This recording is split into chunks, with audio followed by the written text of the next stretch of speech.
Hello! అందరూ ఎలా ఉన్నారు? మొత్తానికి కార్తీక మాసం అయితే అయిపోయింది గదా! అందరి ఫీలింగ్ ఇదేనా మరి? బిడ్డకి విడుదల విడుదల అలా అయితే ఒక క్రేజీ కాంబినేషన్ ట్రై చేద్దాం వచ్చేయండి.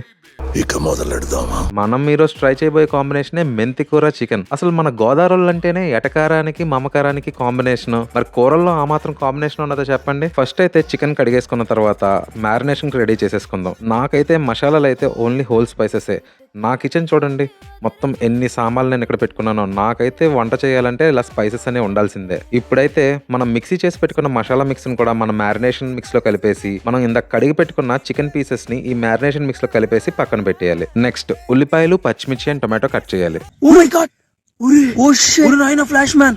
ఇలాంటి మంచి మంచి కర్రీస్ వండుకోవాలంటే ఇలా ఇండియా నుంచి తెచ్చుకున్న సరికే కరెక్ట్. ఇప్పుడైతే మన పాన్ లోకి ఆయిల్, కరివేపాకు, ఉల్లిపాయలు అండ్ పచ్చిమిర్చి తీసుకుని ఉల్లిపాయలు బాగా మగ్గిన తర్వాత జింజర్ గార్లిక్ అండ్ టొమాటో వేయాలి. ఇప్పుడైతే ఆల్మోస్ట్ 1 అవర్ నుంచి మ్యారినేషన్ లో ఉన్న చికెన్ ని కూడా దీంట్లో కలుపుకొని కుక్ చేసుకోవాలి. ఇప్పుడు మెంతాకుని కూడా చికెన్ లో యాడ్ చేసుకున్న తర్వాత అది కుక్ అయ్యేలోపు రసం చేసేసుకుందాం వచ్చేయండి. మంచి ఘాటైన రసం మసాలా కోసం జీలకర్ర, మిరియాలు, వెల్లుల్లి, ధనియాలు మిక్సీ చేసుకుని ఇంకోవైపు ఉల్లిపాయ, టమాటా, పచ్చిమిర్చిని వేపుకుని అవి వేగిన తర్వాత ఈ మిక్సీ చేసిన పేస్ట్ ని, చింతపండుని యాడ్ చేసి హాట్ వాటర్, ఉప్పు వేసుకుని బాగా మరిగిస్తే అంతే, మన రసం రెడీ.